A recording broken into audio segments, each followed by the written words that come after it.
that I think that can be effectively traded with consistency. And the first one we're going to talk about is trading previous day's highs. And what we're doing is we're looking for opportunities where the market will blow out the previous high, or previous day's high specifically, raid the buy stops, and then reverse and trade lower. There's certain criteria that I like to look for, and back on Baby Pips, when I first introduced myself to the Forex community at large, they were given a exercise by me to buy and sell previous day's highs and lows. And that exercise was to draw your attention to the fact that there are instances that will lead you to seeing opportunities by rating the previous day's lows, sell stops, and rating the previous day's high for buy stops. Not every previous day's high or low is the same in terms of an opportunity, but there's a criteria that I look for when I'm looking at the previous day's high. There's buy stops above that previous day's high. There's banking levels, there's intraday algorithms that go up to those previous day's highs and down to those previous day's lows to seek liquidity that would be resting below or above it, respectively. Knowing the conditions that leads to a raid on the buy stops on above the previous day's high is one of the gems of this teaching. And conversely, the opposite is seen when we're looking for previous day's lows, where the market raids the sell stops and then reverses. Again, in this teaching, I'm going to give you like one of the little gems in my repertoire where I look for previous day's lows and previous day's highs to be rated out. And then a directional bias is seen as a reversal. I get a lot of questions over the years. How can I sell above an old high and not fear it continuing going higher? Or how can I buy below a previous low and not fear it keeps trading lower? Well, number one, again, I've said this many times in free tutorials and all throughout this mentorship, I don't know with 100% assurity what price is going to do. But I do have a collection of generic scenarios that tend to repeat themselves when there's other factors incorporated in those conditions. By itself, we don't simply just go in here and try to sell an old high or buy an old low. There has to be other things that blend well with all of the teachings I've already given you thus far.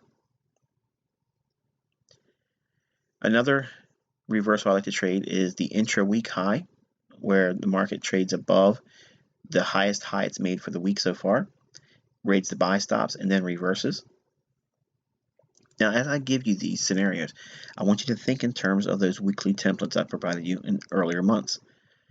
Those templates, in conjunction with the conditions that we're talking about here, they will unlock as we get closer and closer to August, where you get basically a flowchart format from top down where we go right into specific concepts for specific conditions. But for intra-week highs, what I like to do is look for scenarios where the market has already been trading, for instance, higher for a period of time, and we have yet to meet a premium array that eventually gets traded up to, say, maybe on a Tuesday or Wednesday or Thursday, and it hits that on that particular day, but it also does it on the heels of running out a previous intra-week high. I really like that scenario because traders are going to be looking to have their buy stops above that initial intra-week high. For instance, they could have made a high on Tuesday and then trade higher on Wednesday up into a higher time frame premium array. Once that higher time frame premium array is traded to, it's coupled with buy stops that will be resting above, for instance, Tuesday's highs. So traders that would be looking to sell short on Tuesday, because many times Tuesday can create a false decline or a false high, and then Wednesday will come up here and blow it out, and then that's the high of the week.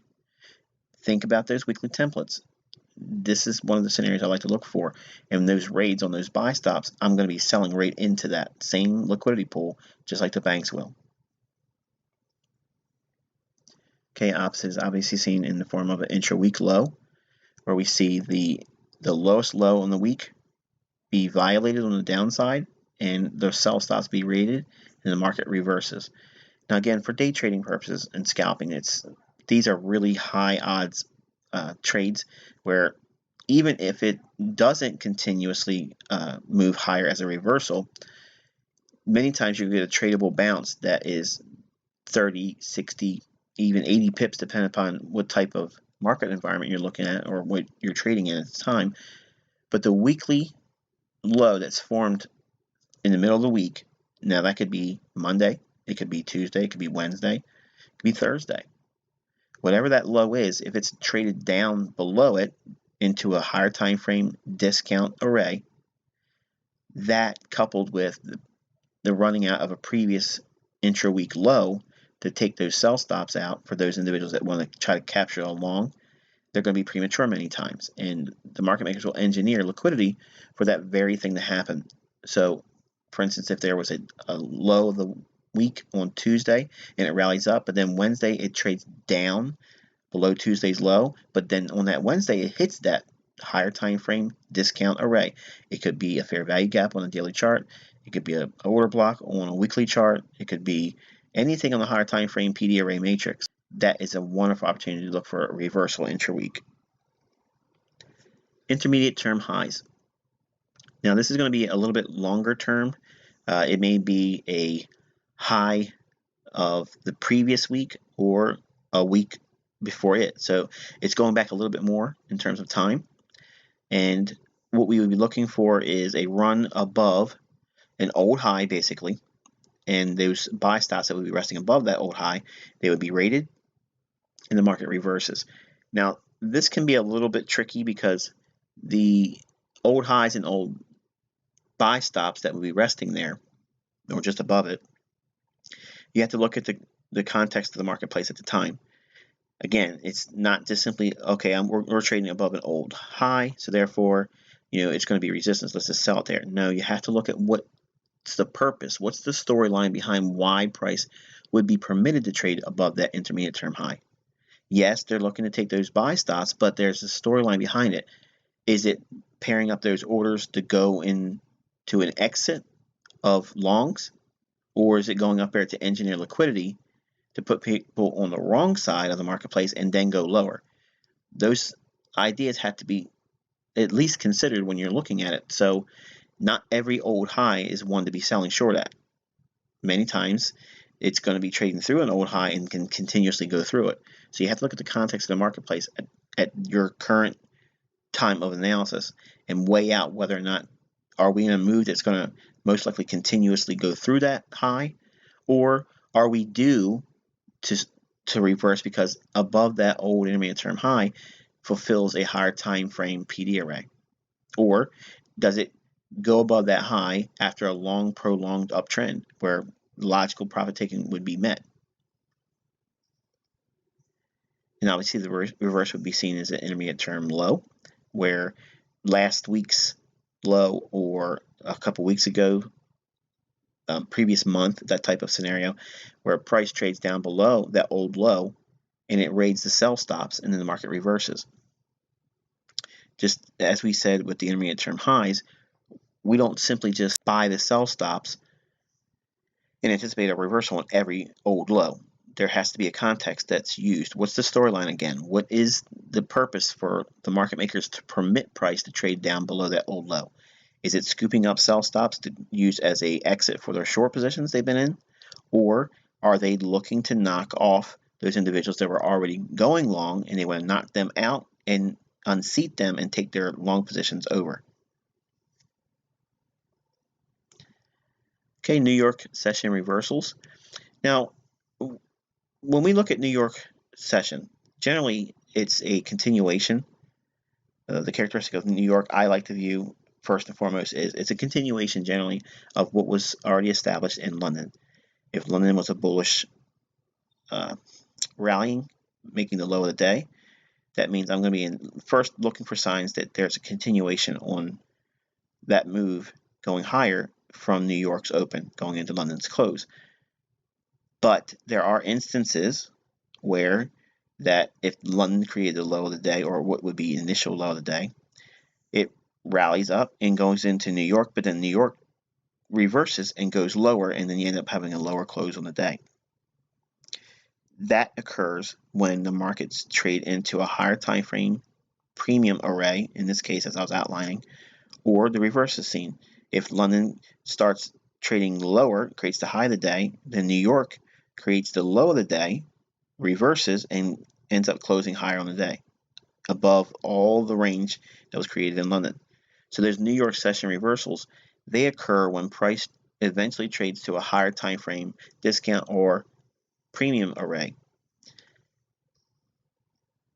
And the London close. Everything I just mentioned for New York session reversals applies to London close, but also intraday, obviously on large range days when we have a 5-day average daily range that's exceeded. For instance, say we have an average daily range for the last 5 days in the euro dollar, and today's ADR for the last 5 days is indicating that it should be 100 pips. Well, let's say it rallies 160 pips.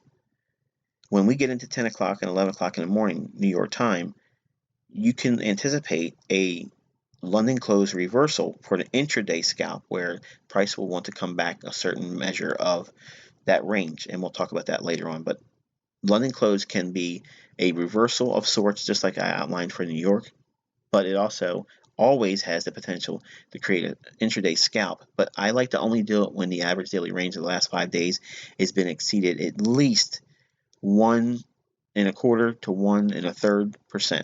In other words, if it's 100 pips ADR, I want to see 125 pips or 130 pips, like that, or more.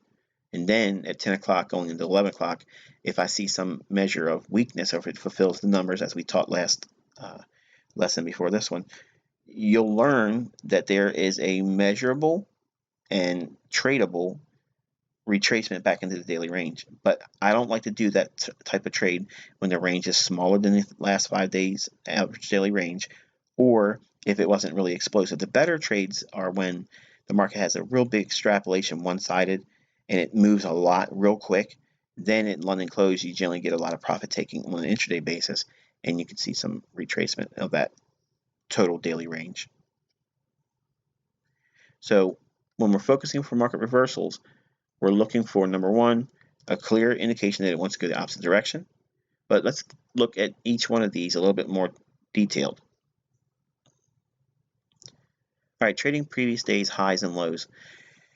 Now again, looking at this example here, this is pretty much what I was trying to get people to look at when I came on the scenes in Baby Pips. And I said, look, let's take a look at the previous day's highs and lows and see if there's any reversal characteristics there.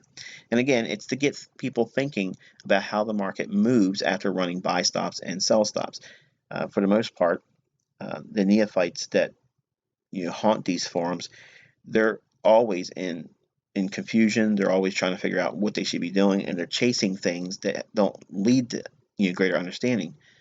So generic things like time of day, highs or lows formed in London, the opposite end of the range in London close forms. New York is generally a continuation. Rarely will it become a reversal in New York, but times when it reaches its higher time frame PD array, that's when you anticipate that New York session becoming a catalyst for reversal.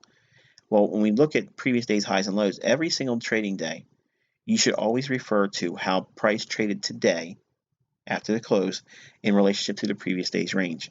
Did we work the daily high or the daily low of the previous day, or the day prior to it, or the day prior to it? So what you're doing is you're always referring to the last 3 days, counting today as one day. You'll see that there's a lot of influence over that liquidity that's resting above or below those respective days' highs and lows. Now there's two circumstances that when we're looking to fade the price beyond the previous day's range, there's characteristics, there's things that we look for. And in my opinion, this is the kind of like the crown jewel of this particular teaching.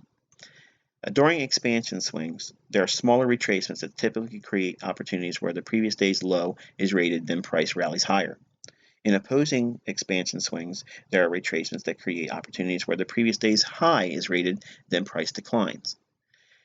Obviously, it's the concept of turtle soup, which is a false break above an old high or a false break below an old low, but it's one step further than that. Okay, so when we're looking at previous day's highs and lows, when is it that I'm really looking to trade below the previous day's low to be a buyer or above the previous day's high as a seller? But when I'm looking to trade the previous day's low and I'm anticipating higher prices, in this example, you can see price was moving higher as a part of a larger expansion swing, and during a normal retracement lower into a fair value gap, price finds buyers under the previous day's low. Using the previous day's low and anticipating a market reversal after the previous day's low is rated, one can be a buyer intraday. So take a look at this candle right here. This candle's open, trades down and closes in the fair value gap, and then rallies up and has a higher close. The candle prior to it, notice it trades down below that candle's low. So you could already be thinking about being a buyer below that candle's low because the fair value gap exists below it and it's throwing a retracement. Your understanding of the institutional order flow and the higher time frames are going to assist you here, because while markets generally retrace, those retracements, what you're looking for is a move down below the previous day's low and also into a discount array. Like in this case, it's a fair value gap. Price trades under the previous day's low. That's where you're going to find buyers. The market's going to come in with a great deal of institutional sponsorship, and they'll send price higher intraday. Now, we look for confluences of PD arrays to support the idea of buying under a previous day's low, but we don't simply buy under the previous day's low on the sole basis that price moves below the previous day's low. There has to be context behind it all. Now, trading previous day's highs, if I'm bearish on the market and an institutional order flow is suggested to go lower on the higher time frames, I like to look for reasons to see price move up into a short-term premium array, and then having, and like we see in this example here, price was moving lower as part of a larger expansion swing. During a normal retracement higher after a fair value gap was filled, notice the gap has already been filled, but after that gap has been filled, price finds sellers above a previous day's high. This candle here trades above its previous candle. When price trades above that previous day's high, the market finds sellers, and you can be a seller that day. Now, obviously, again, using context, not just simply looking at, okay, well, we're above yesterday's high, so I'm going to be a seller. It doesn't work like that. You have to have the understanding of what institutional order flow is indicating. In this case, we're looking for institutional order flow on the weekly, the daily, or 4-hour, suggesting prices are going to go lower. If we have that and price trades up into a premium array and it's during a retracement, in other words, it's been moving lower and now we're having a little bit of a retracement or a bounce up. Once it goes to a premium array, that's what you couple it with. Then if it trades above the previous day's candle high, you could be a seller right above that high and anticipate an expansion on the downside. Trading intra-week highs. Now, in this example, we can see price was trading above equal highs on Thursday of this particular week. Now, price rated the buy stop liquidity pool as a premium array. Now, when we use intra-week highs, and we are basically anticipating a market reversal after the buy stops are rated. When you see this happen in your charts, this is when you can step into the marketplace and be a seller intraday. You hear me talk about, and we've mentioned a lot about it in the early teachings of this mentorship and throughout my free tutorials too. When we look for equal highs, we know that that is like Candyland, as we call it. It's very easy to see that retail is going to have their buy stops resting just above that, and any rate above it, 10 or 20 pips above it, will scoop up those buy stops, and then many times banks will go in and sell right into that. And that'll give you your day trade as a short.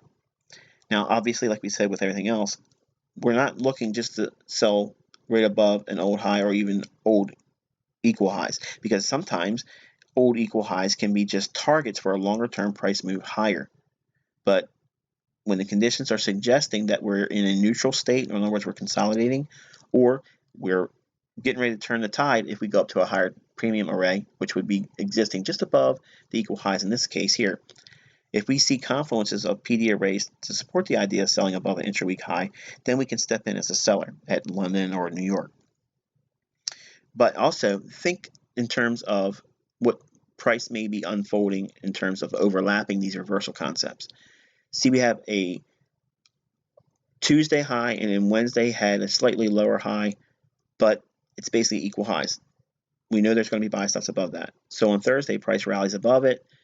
At that time, it could also be seen as a New York reversal. So you're blending a couple different things. When you see an overlap of these types of reversal concepts, it makes it even stronger trading intra-week lows.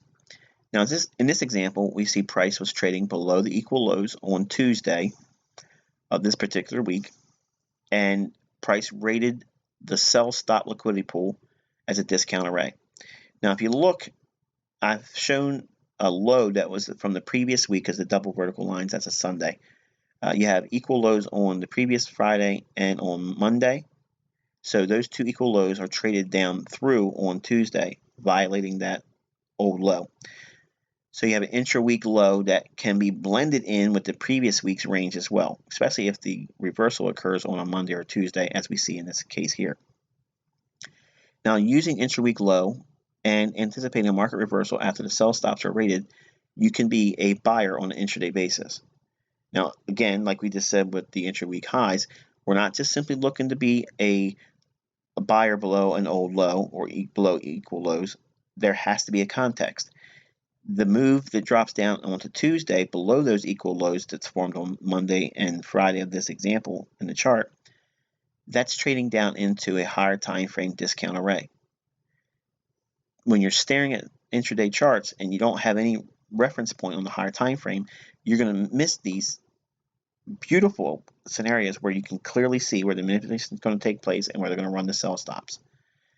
Now, obviously, like we said with the previous examples, we're not just simply buying below an old low. We're looking for confluences from the PD arrays to support the idea of buying below an intra-week low. And we simply don't go in buying below a low just simply because the price moves beyond the intra-week low. Trading intermediate term highs and lows. All right, in this chart here, you can see price is trading in a large consolidation.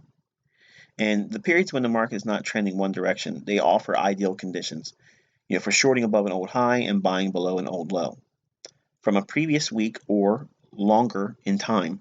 So when we look at reference points in terms of classifying as intermediate term, it's beyond just yesterday, and it can be as short term as intra-week or previous month or 2 months ago.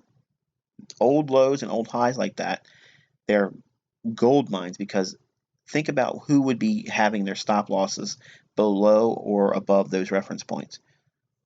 The whales, those large fund traders, when they have their orders in those markets, they're going to be placed around these higher time frame highs and lows. So if the market trades back to them, they're gunning those stops. Now, studying old highs and old lows and incorporating the PD array matrix, it's going to assist you in finding higher odds day trades.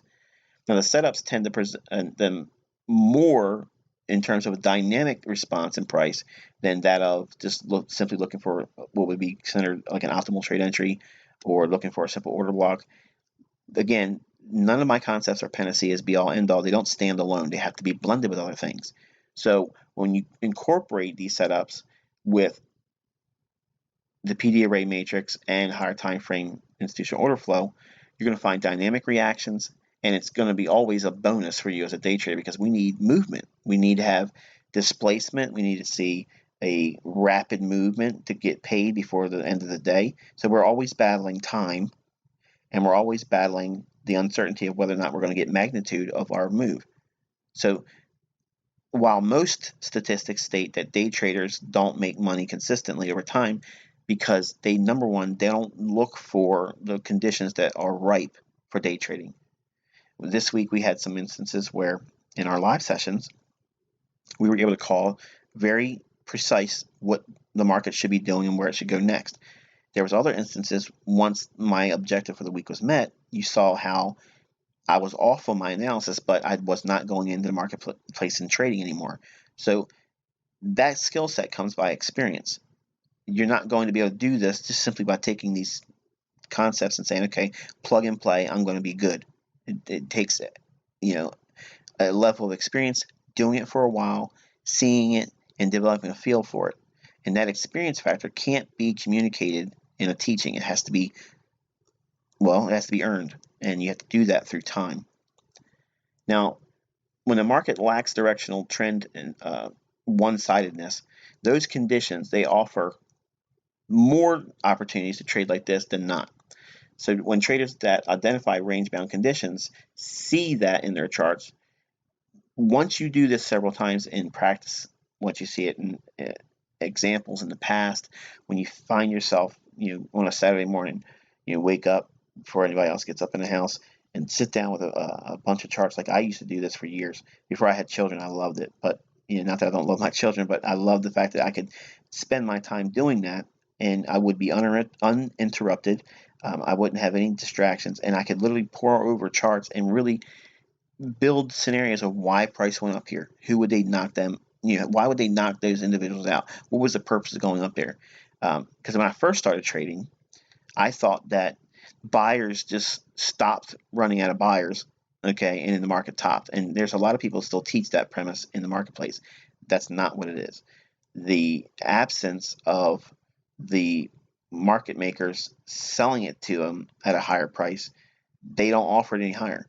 Because believe me, if they want to offer it at a higher price, all they do is offer the price, and they'll put whoever they want in that price. Because a market order is a market order to get in right now, and they can couple that with a ridiculous price level that would be outside the normal range.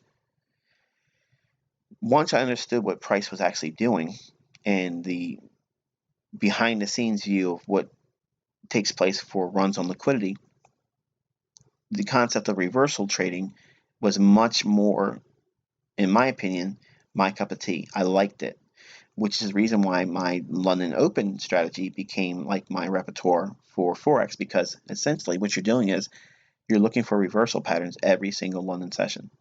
Because the Judas swing, when we're looking for bearish moves, it's going to be rallying higher. What we're doing is trying to time that intraday reversal.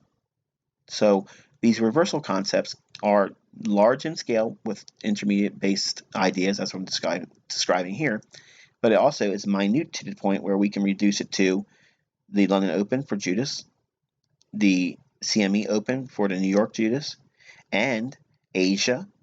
It has its Judas at 8 o'clock, and then New York time, or 0 GMT. And then you have it also in London Close on days that create London Close reversals, as we'll talk about. Okay, New York session reversals. When we look for New York session reversals, obviously the first remind yourself is that the weekly templates that I provided in earlier teachings, this is going to provide you the basis for studying current market structure, and then also learning to anticipate what the New York session is going to do in terms of continuation or reversal. Now, while a reversal can occur on any day of the week, we learned that certain weekly templates are more likely to unfold over another. Knowing the higher time frame PD arrays and the IPTA data ranges the market is presently respecting, scenarios can be outlined in our analysis. If there is a higher time frame discount array that is below the market price but yet has not been met yet, the day it trades down into it during London's move and crosses over in the New York Open, this is the classic New York session reversal condition. Now, obviously, you reverse these conditions when you're looking for a opposite market reversal in the New York session. In simple terms, when we see price trade down into a discount array on a higher time frame chart, and it does it at the time New York opens, that is when the most likely chance of a market reversal occurring in New York session is going to be seen.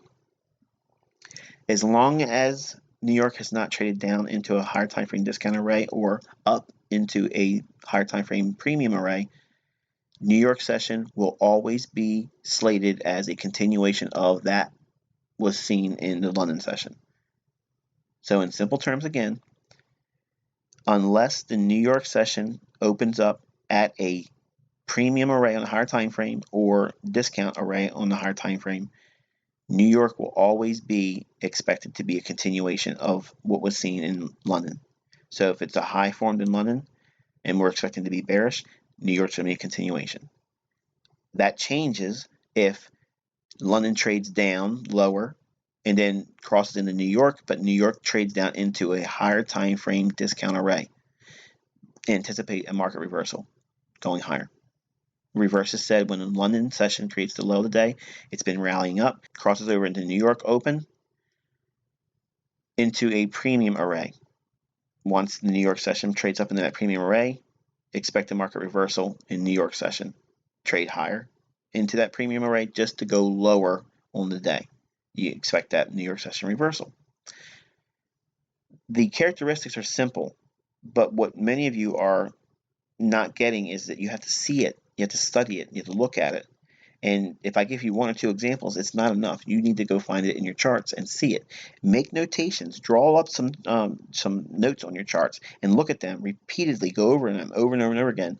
But by having the higher time frame PD arrays outlined on your daily, transposed over to your lower time frames, you won't be blindsided by these reversals. When I talk about the likelihood of seeing a market reversal profile in New York session, every time I mention it, I got 30 to 40 different emails from members in our mentorship, and it's always a repeating question. How do I know it's going to reverse? Because I see it trading into a higher time frame PD array. If it's trading up to that higher time frame PD array, it's going to most likely reverse. There's no mystery here. It's a simple concept of knowing what the higher time frame PD arrays are. If we're trading into a level that would be bearish and it does it at New York, expect a reversal. It's simple as that. All right, London close reversals. Now, London close can be used for intraday reversals on large range days, again, like I said in the earlier portion of this video, for scalps. The large range day that exceeds its 5-day average daily range tend to retrace about 20% of its total daily range at 10 o'clock in the morning to noon New York time. In longer term conditions, the London close can time a market reversal that can lead to a series of days of one-sided direction. This is best determined with the use of the weekly templates and study of the current market structure.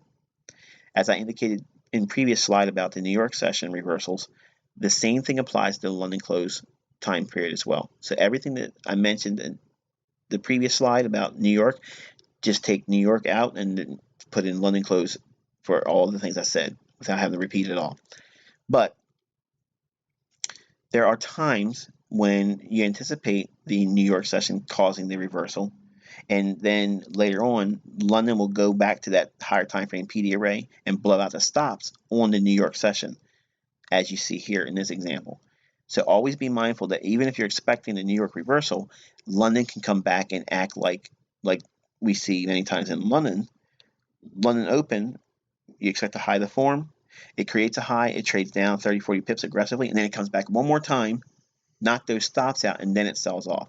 Well, when we're expecting New York session reversals, the London close can be that second swipe for those individuals that are really on the right side of the marketplace and they're buying the reversals in New York or selling the reversals in New York.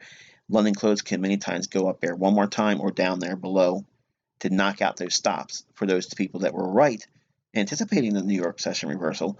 So if you see that occur, step right in there again and buy it below the New York low if you're looking for a bullish New York session reversal. If it comes down again in London, I'll step right back in there again and buy it again. And then many times you'll get really wicked low pricing and it quickly moves away the other way. And everything's reversed on the sell side. But as you see in this example, the reversal occurred on the Wednesday and at London close. This price occurred and the reversal occurred at a higher time frame discount array and was expected to trade higher as a result. London, like New York, can reverse the market. It's not just London Open that creates the reversals. It can be done on the New York session and the London close. So hopefully I've taught you something with reversals here that will obviously build on your understanding. Some of you are going to be scratching your head saying, well, I need a little bit more refinement. And I'm going to tell you that that comes in time. It comes with many examples and also comes with a later month's teaching. That brings us to how to study these reversals. Now, the best place to go is inside your charts. Okay, the best practice is to first scour through your price charts for examples of all of them. Experience seeing them, how they form is crucial. They will many times be very similar in a lot of ways, but then there's going to be some things that are going to differ. These subtle nuances are only learned with study on an individual basis. In August, we'll be going through a specific set of templates that will be used for a top-down approach that will lead you to a reversal mindset. These are the 8 reversals I look for. So you'll know what to be looking for based on that specific criteria. So I understand some of you like to have 50 different examples, but you don't need to have 50 different examples. You just need to know what the concept is. Go into your charts and see it. Times of day study, what was the market doing? Pick one pair, go back over the last 3 months and outline where the reversals occurred. What was the context? What did they go up for buy stops? What did they go down for sell stops? By doing this, until you go through your charts, you're not going to understand that the best teacher you have is your charts and the time you spend over top of them and your personal note-taking. The apt pupils in this mentorship that enjoy study of price action will build a collection of each reversal concept discussed here. Seeing how every lesson prior to these concepts fit together, you'll be aided in your analysis. Again, as a reminder, we never know for certain what price will do next, but we can anticipate generic price behavior that repeats over and over and over again. So until next lesson, I wish you good luck and good trading.